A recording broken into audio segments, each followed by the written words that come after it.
¿Qué tal, todas, todos? ¿Cómo están? Mi nombre es Arturo Carrillo y estoy aquí para presentarles a una persona, y más que una persona, un- una publicación especial de esta persona. La persona es Rubén López. Él es empresario, él es una persona altruista, muy preocupado por las causas sociales y, eh, y además es una persona que hace retos que parecen imposibles, ¿no? Retos físicos, bicicleta, nado, escalar, correr. Eh, es realmente una persona admirable y su labor la dedica fundamentalmente en beneficio de apoyar a organizaciones altruistas. Pero bueno, hoy no estamos aquí para hablar de sus retos, estamos aquí para hablar de otra de sus facetas. Él escribió un libro que se llama Lolita se va de pesca.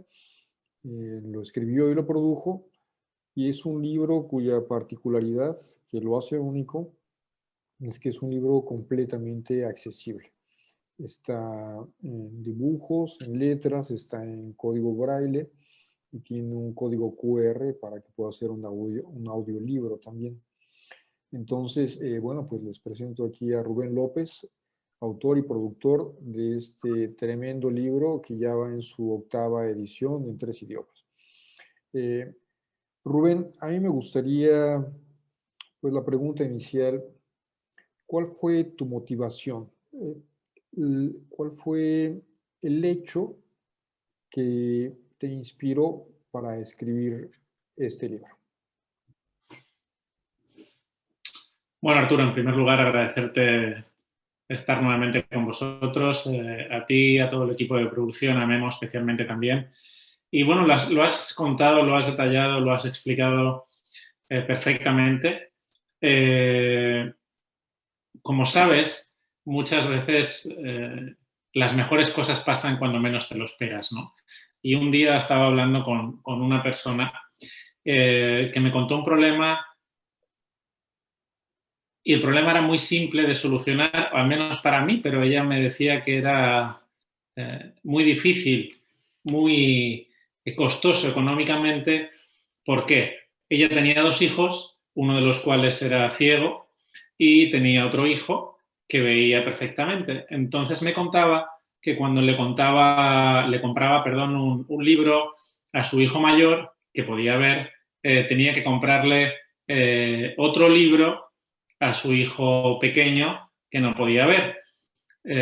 Más allá de ser un costo económico, que también es importante, ella me explicaba que era muy difícil comprar libros para niños, para personas videntes, porque el catálogo es muy, muy, muy, muy pequeño. Entonces, bueno, yo le dije, pero ¿qué no compras un único libro? Que tenga braille, que tenga dibujos, que tenga todo lo necesario para que con un único libro puedas cumplir con los 2 pequeños de la familia, ¿no? Y me decía que eso no existía, que eso no era posible en España y que era muy difícil, ¿no? Entonces, bueno, pues venga, pues nada, pues hasta luego, chao. Y me fui a casa con la sensación de que no podía ser eso tan simple de solucionar, no podía ser. Y a la vez me preguntaba, estuvimos investigando con el equipo en el despacho, a la vez me preguntaba por qué, si yo lo veía tan fácil, nadie lo había hecho. Y resultó que no era tan fácil por una cuestión, porque en España no hay muchas máquinas que impriman en braille. Es un proceso muy, muy, muy, y unos cuantos muy costoso, y es un proceso de producción también muy lento, ¿no? En el sentido de que tienes que traducir, tienes que comprobar que el braille se lee. Bueno, aprendí bastante en ese momento de mi vida, porque el braille puede ser de 2 maneras. Hacia arriba, quiero que la gente nos entienda, hacia arriba el braille normalmente son unos bultitos que tú pasas el dedo y con eso pues lees, ¿no? Pero puede ser hacia arriba el volumen, o puede ser una hondadura hacia abajo. Entonces decidimos que finalmente íbamos a hacer el hacia arriba, el volumen tenía que tener un volumen suficiente para que cuando el libro se cerrara, tengo aquí un ejemplar en medio de mis manos, cuando el libro se cerrara, el braille no se chafara en unas hojas con otras, tuvimos que diseñar para que cuando, te voy enseñando, para que cuando el braille estuviera en la parte superior, en la otra hoja estuviera en la parte inferior para que el braille no se pudiera posponer de un lado a otro. Bueno, obviamente no lo vas a ver, pero se intuye, ¿no? Entonces tuvimos que hacer muchísimas pruebas para ver qué se leía, ¿no? ¿Cómo haces unas pruebas de braille? Pues con niños invidentes.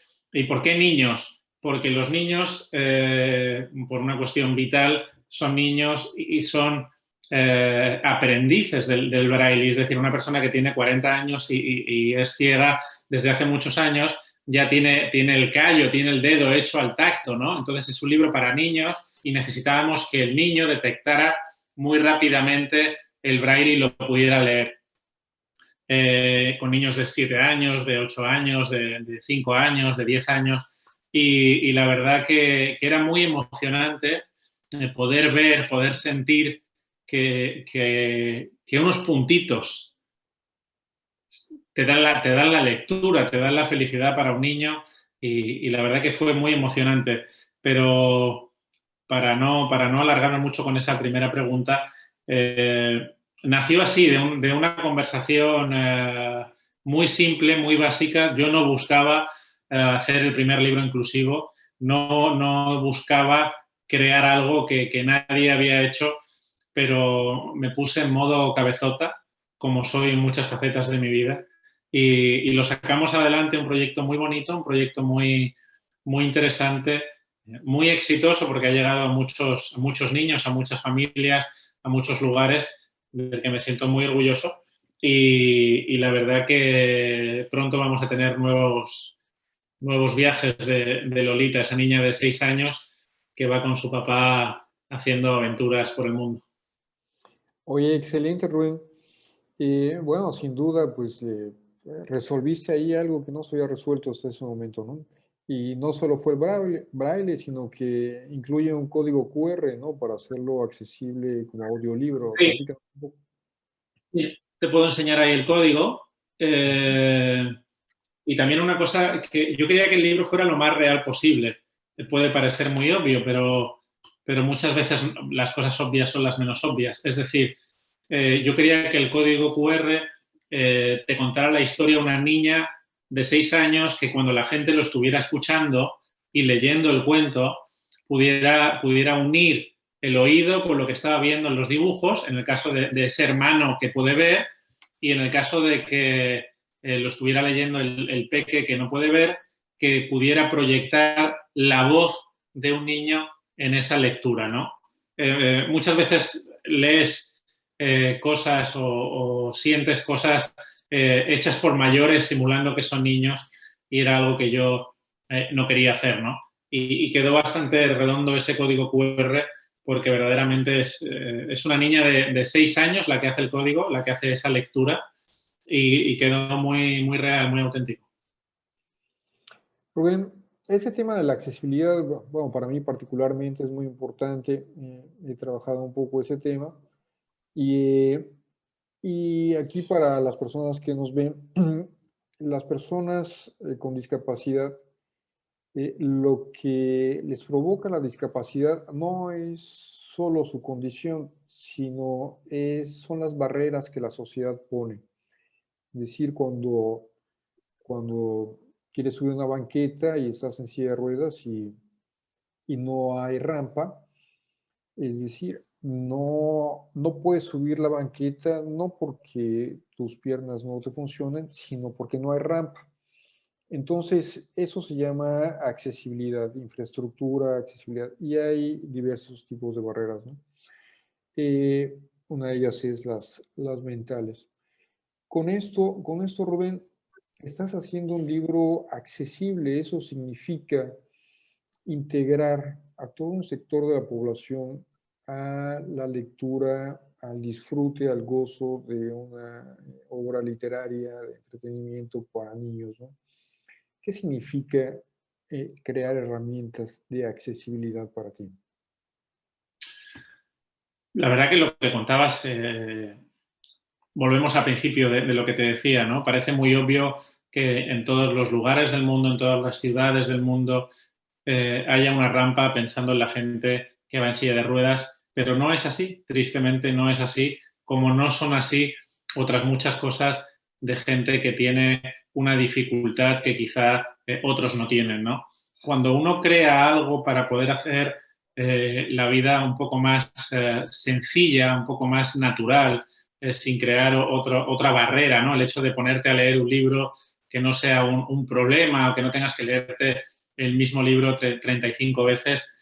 Fíjate, a mí se me quedó, Arturo, se me quedó grabado en la mente una imagen de la madre que me decía, yo hay veces que no soy consciente que mi niño no ve, que mi hijo no ve, porque él se mueve por la casa con total tranquilidad, va tocando las paredes, se sabe la casa de maravilla, las luces están encendidas, pero hay un momento en el que se hace de noche y él con las luces apagadas se mueve exactamente igual. Y te lo estoy contando y se me ponen los pelos de punta. Entonces, cuando llega la noche es cuando yo soy consciente que mi hijo es ciego y yo me quedé congelado. Y entonces él va a su habitación y coge su libro y su libro que está en blanco, no tiene dibujos, están los puntitos del braille y entonces yo enciendo la luz para ver a mi hijo, no porque mi hijo obviamente lo necesite, pero yo enciendo la luz y veo a mi hijo leyendo un libro en blanco y todavía me vuelvo a recordar que mi hijo es ciego y tengo otro input que es ciego y entonces yo me lo imaginaba en mi cabeza y decía, no puede ser que ese niño no esté leyendo un libro que tenga colores porque como él no los ve, no los necesita, pero la madre sí los necesita, su hermano los necesita, el padre necesita tener esa sensación por un segundo de que su hijo no es ciego, aunque sea ciego. Puede parecer muy complicado de entender, pero creo que es muy sencillo, ¿no? Entonces, se me ocurrió eso, ¿no? Que ese libro inclusivo fuera un libro normal, y es una palabra que no me gusta utilizar porque normal somos todos, pero fuera un libro que tiene todos los tics que pudiera tener un libro que podemos leer tú y yo, gente que vemos, pero yo quería que la gente invidente tuviera el mismo libro que nosotros, porque son iguales, porque son como somos nosotros, solamente que no ven. Habrá gente que ve y que va en una silla de ruedas, que no ve y le falta una pierna o lo que sea, ¿no? Entonces, una de las cosas que más le hace ilusión a las madres, a los padres, a las familias, es este pequeño detalle que para mí fue un detalle que ella me contó, pero que se me quedó clavado, ¿no? El hecho de que cuando es de noche y ese niño está en su cuarto leyendo el libro, ella enciende la luz de la habitación y ve a su hijo leyendo un libro que tiene colores, un libro que tiene vida, un libro que te da una sensación de energía, ¿no? Al menos yo lo sentí así. Y es una de las cosas que me hace sentir más orgulloso. Y otra cosa que me hace sentir orgulloso, uniendo esta historia que te cuento de ese libro en blanco y de la madre encendiendo la luz por la noche, es que estamos acercando el braille a niños que no conocen el braille, que no conocen la lectura para ciegos.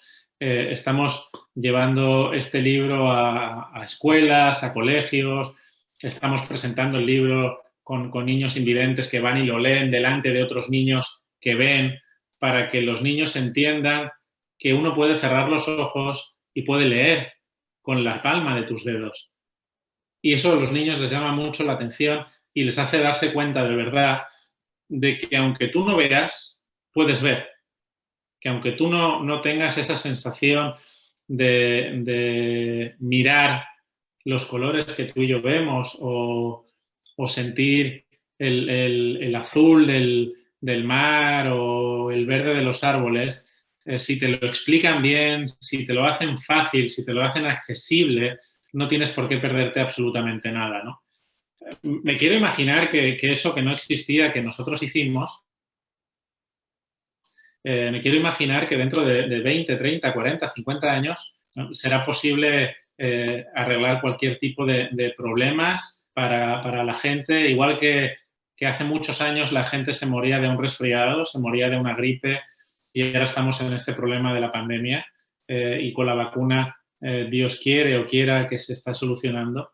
Al final confío en que el mundo evoluciona, la tecnología, tú y yo estamos hablando con muchos kilómetros de distancia, y hace 10, 15 años, 20 años era una utopía, se veía en las películas de Hollywood, ¿no? Se podía imaginar en las mentes de los guionistas más imaginativos, y ahora es una realidad tener conferencias, tener charlas, es una realidad que los niños puedan leer con puntitos en una hoja de papel. El mundo evoluciona, y en esa evolución está el cambio climático, hacer accesible el mundo inclusivo. Creo que es algo que debemos concienciarnos y cada uno poner nuestro granito de arena, porque creo que hay mucho por hacer. ¿Por qué? Porque seguramente alguien también dijo, se me ha ocurrido hacer un libro que tenga dibujos, un código QR, código Braille, pero seguro que ya está hecho, venga, chao, me pongo otra cosa. Pero hay muchas cosas que nosotros nos imaginamos y que damos por hecho que están hechas, y no están hechas, no existen. Por eso el mundo evoluciona, porque tenemos la capacidad de imaginar y de proyectar y de crear cosas que no existen, pero el valor está en hacerlo realidad. Hago unos cursos en la universidad que se llaman pensar, crear, tocar. No basta con pensar una buena idea, no basta con crear una buena idea si al final no tienes un libro que tiene todo eso que tú has imaginado, ¿no? El código QR, el Braille, Lolita, las hojas, los dibujos. Es la evolución, ¿no? Es el pensar, el crear, el tocar y el hacer inclusivo a todo el mundo, porque como te decía antes, la palabra normal, cuando la utilizas respecto a otra cosa, ya la hace anormal. Entonces, creo que es algo que tenemos que entender, ¿no? Todos somos iguales, unos somos más altos, otros somos más bajos, más delgados, unos ven, otros no, y ya está. Sí, yo entiendo muy bien eso.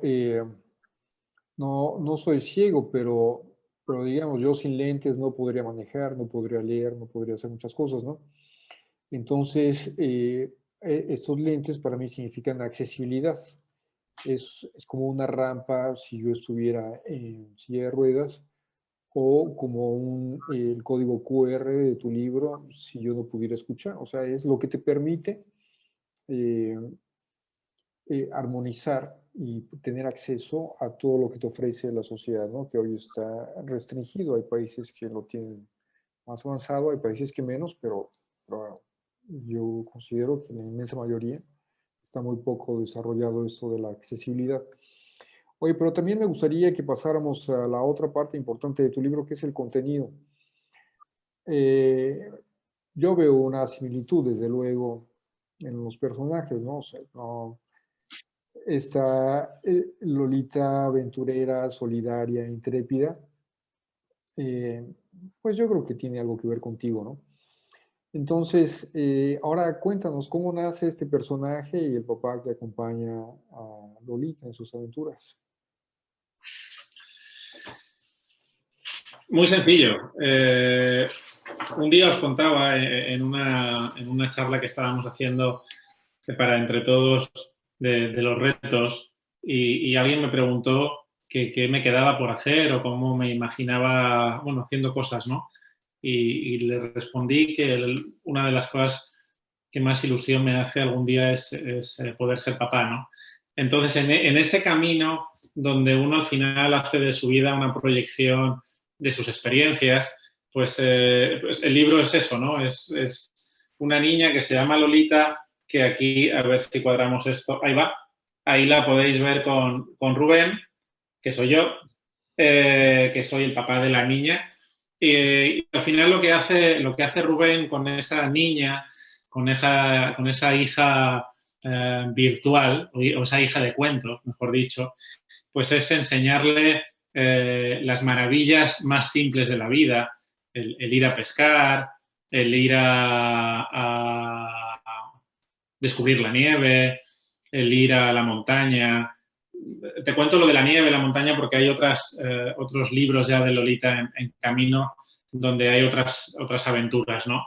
Entonces, bueno, al final lo que quería era hacer un libro inclusivo, un libro intuitivo, un libro experiencial para que en esas familias donde hay un niño que ve y un niño que no ve, o un niño que no ve solamente y que no tiene hermanos, pues que también le pudiera decir a su papá, a su mamá, quiero ir a pescar, y crear otro vínculo familiar y crear como una ficha de dominó que tira otra ficha de dominó, y al final lo que haces es que esos niños puedan hacer más acciones, más actividades con sus papás, no sé si quererse más, pero al final todos los vínculos suman a poder entender la vida en conjunto como una familia, ¿no?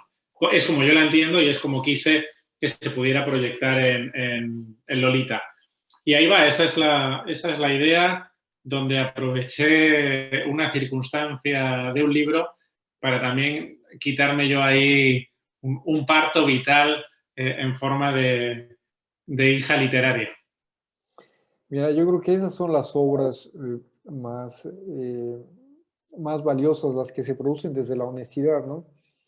Es decir, ahí estás puesto tú, o sea, sin filtros, ¿no? Nos lo acabas de comentar, una cosa muy íntima, tú quieres ser papá y bueno, encontraste una forma de serlo con una hija de cuento, ¿no? Entonces eso es súper honesto y eso seguramente lo hace un producto no solo accesible para todo el mundo, sino seguramente es una historia entrañable que te motiva muchas cosas por esa honestidad que le has puesto a ese libro.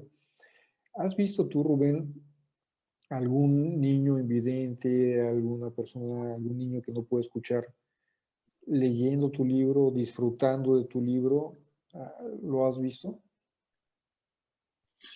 Sí, te apuntaba antes, cuando hemos hecho las presentaciones del libro en escuelas, a los medios, prensa, empresas, obviamente voy con el libro, hola, ¿qué tal? Este soy yo, este es el libro.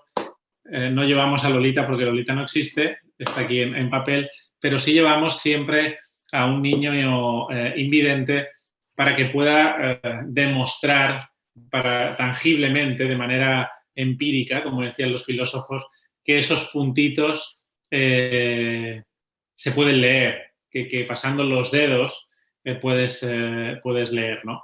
Entonces, es muy emocionante y no puedo evitar llorar, emocionarme hasta llorar siempre que un libro de Lolita es tocado por un niño invidente y de ahí salen las palabras de ese niño, ¿no? Quizá porque yo he vivido el proceso desde mi imaginación hasta el hecho de tenerlo en la mano y tocarlo, hace que mi emoción se multiplique, pero es algo que se proyecta en toda la gente que lo ve, ¿no? Ver leer a un niño invidente es sumamente emocionante. Y es cierto que si lo ves leer un libro que tú también puedes leer, que tú también puedes sentir a la par, por decirlo de alguna manera, se multiplica, se empodera ese cariño, esa espiritualidad, esa sensación de algo mágico, ¿no?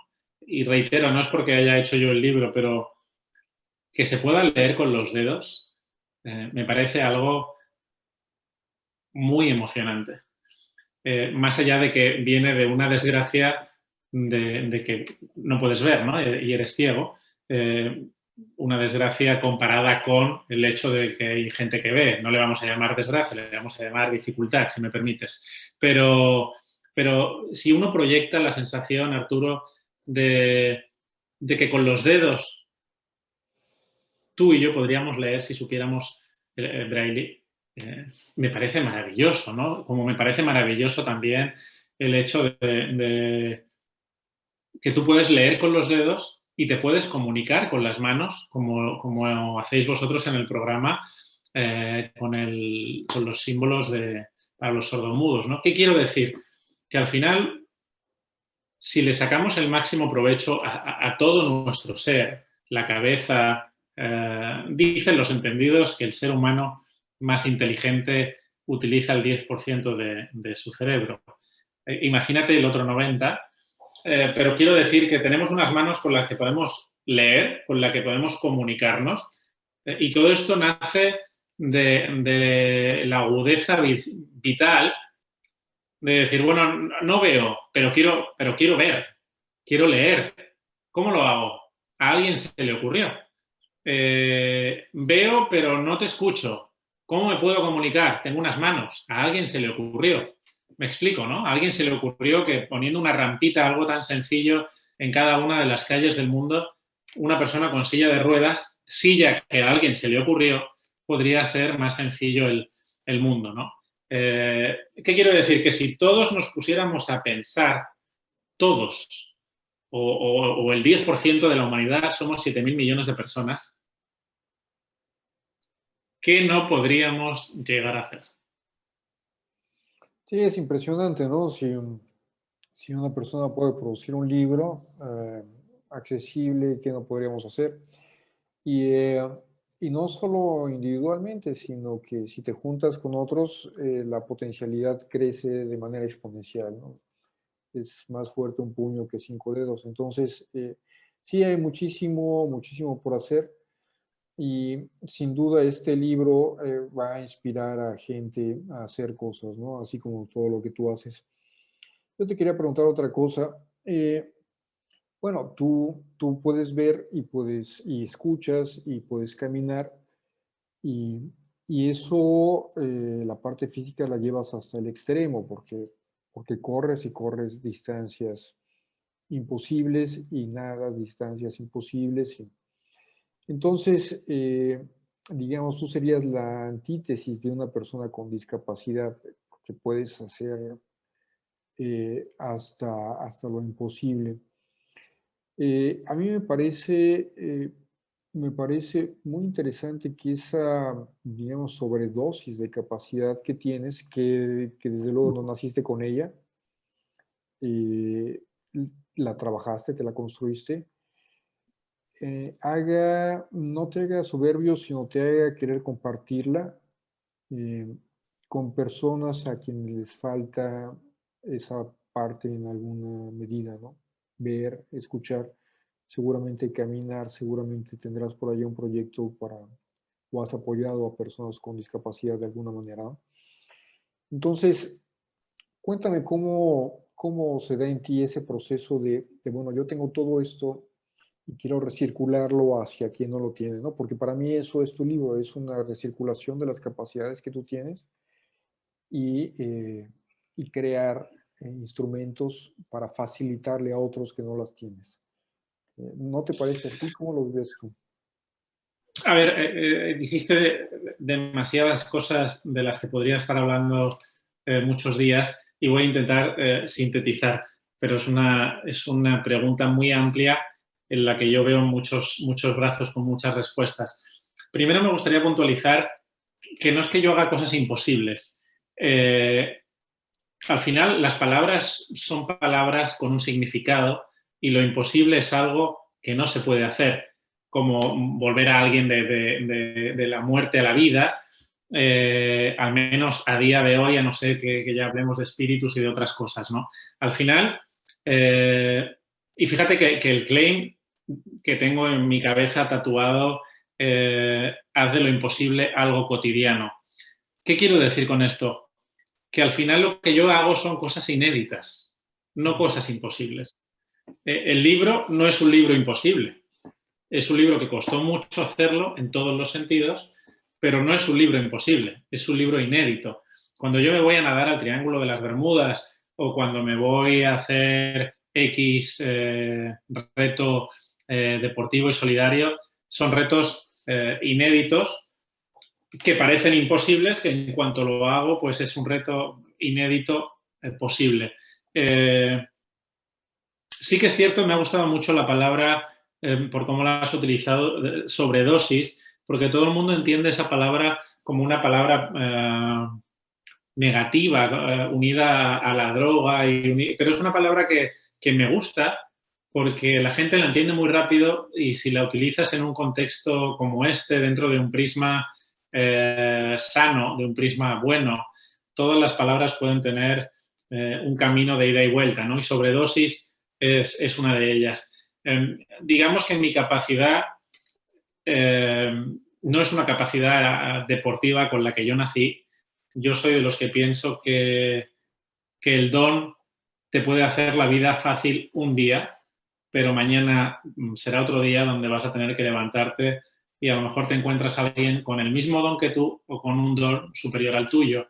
Entonces creo mucho más en la perseverancia, creo mucho más en el sacrificio, creo mucho más en ser testarudo, en no abandonar, en no rendirte.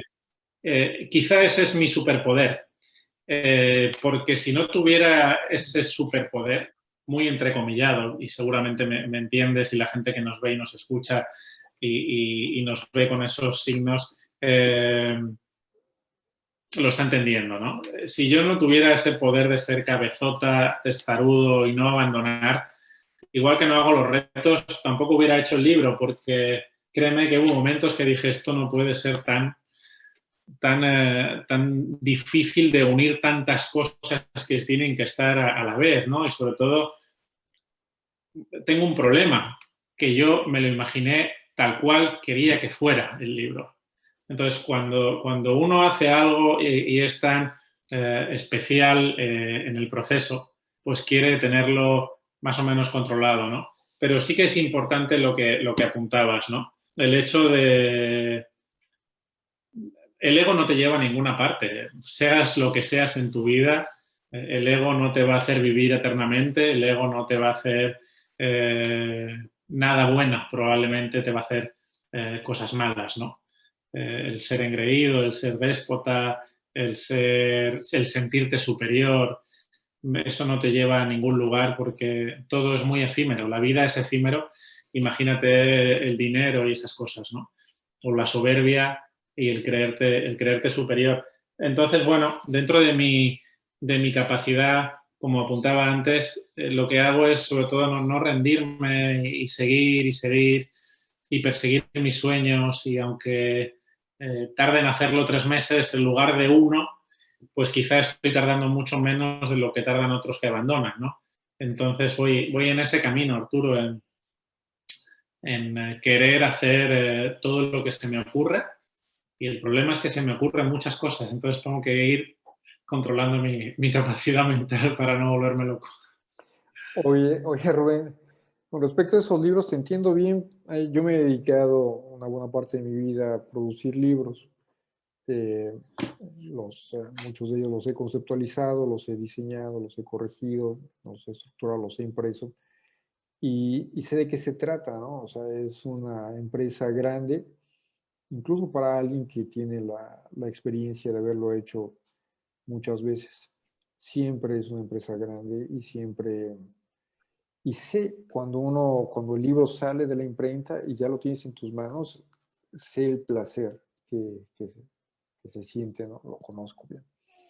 Entonces, este reto, que para ti fue un reto, yo creo que lo asumiste como uno de todos los otros retos. Totalmente, ¿No? totalmente. Eh, fue un reto diferente porque no fue un reto físico, ¿no? Ese fue un reto, para empezar, tenías que escribir una historia, tenías que entrar a este mundo editorial que no era el tuyo y, y decidiste hacer un libro con 5 grados de dificultad, o sea, no un libro convencional, sino meterle todo. Eh, Creo que no te asustó y creo que el tamaño de la empresa más bien te estimuló, ¿no? Cuéntanos Sí, cómo fue este proceso dentro de tu mentalidad de haz de lo imposible, ¿cómo era? Tu actitud haz de de lo imposible campeón, algo cotidiano. Pues algo fíjate, cotidiano. cada vez que vamos hablando vamos descubriendo más cosas, ¿no? A mí me encanta escribir desde hace muchísimos años saqué mi primera novela, mi primer libro en el 2010. Tengo varios libros a punto de salir en el horno y si todo va bien y la pandemia nos deja, estamos ahí como pasando un poquito en el tiempo para poder presentarlos como creo que se merecen. Pero sí, más allá de mi libro, de ese libro más o menos autobiográfico que hice en el 2010, he escrito y escribo en varios periódicos, crónicas, actualidad, bolsa, deporte, opinión, y el mundo literario es algo que me sale muy fluido, ¿no? Entonces, lo más costoso del libro no fue crear la historia, al revés, eso fue muy sencillo, porque bueno, también compongo canciones y hago cosas hago muchas cosas. Entonces recuerdo que estaba hablando con mi pareja y le decía, se me ha ocurrido esto, he estado hablando con una persona, tiene este problema, tal, pum. Y ella me dijo, bueno, pues tienes que crear la historia, ¿no? ¿Cómo le vas a llamar? Entonces le dije, da un minuto, ahora vengo. Y me fui al despacho y 30 minutos después fui con la historia de Lolita tal cual. Meses después acabó apareciendo en el libro sin apenas cambiarle una coma, ¿no? Entonces ya me lo imaginé y recuerdo que le contaba, quiero que tenga coletas, que sea rubia los ojos, tal, que sea muy sonriente. Cuando uno proyecta todo el proceso y lo puede tocar, al final tú que has vivido también procesos de esta índole, yo cuando vi el libro, primero lloraba de la emoción y segundo estaba muy nervioso porque la gente lo entendiera y lo viviera con el alma que yo lo estaba viviendo, ¿no? Y tercero, perdón, hice algo que creo que a todos los que nos gusta la lectura hacemos, que es oler el libro. No hay nada más maravilloso que oler. La gente puede pensar que estoy loco, que no digo que no, pero no hay nada más maravilloso, Arturo, que oler un libro, que oler el papel. Internet está muy bien, el teléfono está muy bien, pero yo soy de los que todavía compro el periódico, me gusta comprar libros, no leo libros en la tablet, me parece cero mágico y al final uno crea lo que le gustaría, ¿no? Yo cuando doy una conferencia o doy una clase en la universidad la doy como a mí me hubieran gustado que me hubiera dado un profesor las clases, ¿no? Muy dinámico, muy ejemplo, muy participativo, muy real, ¿no? Muy como la vida misma. Y en ese punto estamos. Oye, creo que además otro de los atributos de tu libro es que es hecho con papel reciclado, ¿no? Correcto. El libro es 100% con papel reciclado porque quería tocar absolutamente todos los puntos, ¿no? El tema del reciclaje, el tema de ser inclusivo, el tema código QR, el tema Braille. Y hay una cosa muy importante, que esto es algo que se me ocurrió casi ya cuando el libro estaba en la maqueta y se estaba produciendo. Entonces, fíjate que lo estoy viendo y me voy a volver a emocionar para que el libro llegara a los niños que ven y sintieran cierta capacidad de juego, de entender el braille como un juego, se me ocurrió, a ver qué te parece esto, añadir un abecedario donde las letras pues van con sus puntitos y demás, ¿no?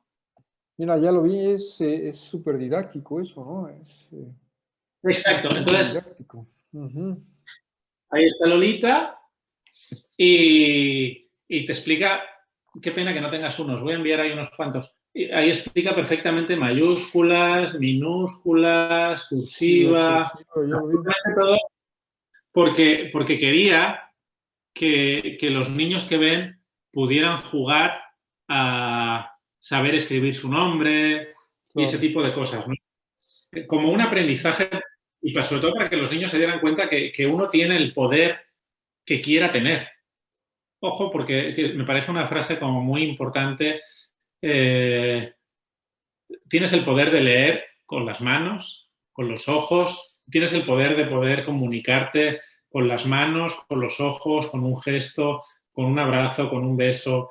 de muchas maneras, ¿no? Entonces, el poder es tan ilimitado que si lo generamos podemos ser muy poderosos. Lo que pasa es que muchas veces nos quedamos en lo básico, ¿no? Pero apuntabas antes el tema de estar en una silla de ruedas. Ahora están haciendo los campeonatos de Europa de natación, donde obviamente también hay campeonatos de Europa que se están haciendo a la vez para discapacitados. Los Juegos Olímpicos están al caer si la pandemia la deja en Tokio.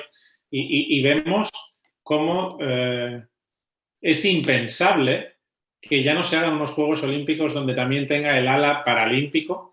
Es impensable apartar de la sociedad la inclusión como una obra necesaria y una obra, te diría que de aprendizaje importante para el resto de la sociedad. Por eso para mí era fundamental incluir esa hoja al final con un abecedario para que los niños pudieran jugar a escribir mi nombre, el tuyo. Y ahora te das cuenta que cuando te montas en un avión o compras un producto, compras una aspirina en la farmacia, ya viene todo en braille. Antes era impensable y ahora viene todo en braille. Y hay etiquetas de empresarios que están también en braille, aunque no se la des a nadie, pero te hace tener una sensación de que has pensado en todo el mundo. Y eso para mí era muy importante. Sí, es genial. Y esta hoja que pusiste ya antes de entrar en imprenta, a mí me parece que además de motivar a jugar a esos niños, pues a fin de cuentas esa es la traducción. Ahí es donde conecta, por ejemplo, un papá que sí ve con un hijo que no ve, sabe qué es lo que está puesto ahí, o sea, puede saberlo, ¿no? Y puede escribir en el mismo lenguaje o podría leer el mismo lenguaje que su hijo y entender de qué se trata. Es un punto, es una intersección que conecta a la gente, eso que pusiste, que es la traducción, ¿no? del braille al abecedario convencional. Eso está genial. Oye, Rubén, ¿dónde podemos conseguir tu libro? Eh, eh, no sé, no es tan difícil, supongo, o sí, o tengo que ir a España para No, traerme uno de esos. muy prontito para evitar aranceles y cosas.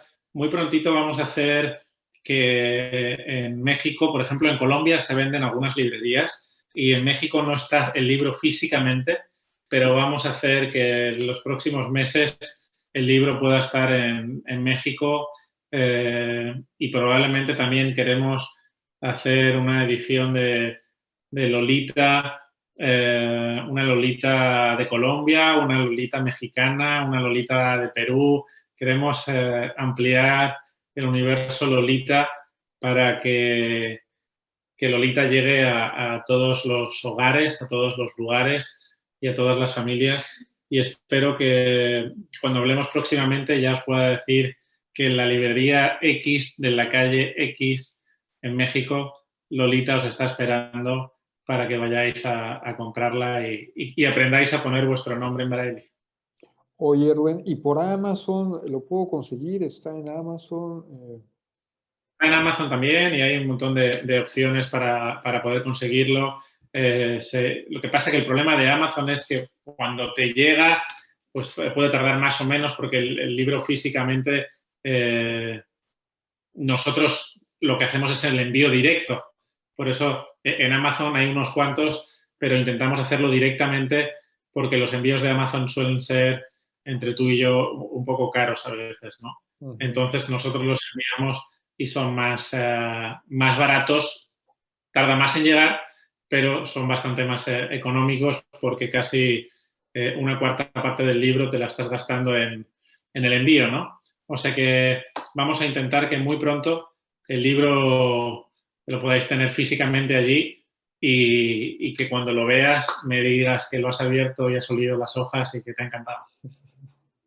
Ojalá que sí, ojalá que sea muy pronto, Rubén. Oye, ¿algo más con lo que te gustaría terminar esta charla? No, simplemente lo mismo que os digo siempre, muy agradecido por la proyección de todo lo que hacéis para con mis retos, para conmigo, mis aventuras solidarias, mis libros solidarios y muchas más cosas que seguramente también iremos proyectando, deseosos de vernos en carne y hueso y darnos un abrazo, que la pandemia nos permita. Y nada, simplemente que intentemos siempre que abrimos los ojos por las mañanas, pensar en los que no pueden levantarse, en los que no pueden abrir los ojos, en los que los abren pero no ven, en los que tienen una dificultad que quizá nosotros no tenemos, quizá nosotros tenemos algunas que otros no tienen. Entonces, pensemos en los demás, porque seguramente los demás también están pensando en nosotros, ¿no? La vida puede ser un viaje muy fácil si queremos que sea fácil y un viaje muy complicado si nos proponemos que sea un viaje complicado. O sea que al final está en nuestro poder transformar lo difícil en fácil. Nada más. Espero eso, que nos veamos muy pronto y que antes de que nos veamos podáis tener el libro de Lolita en vuestras manos.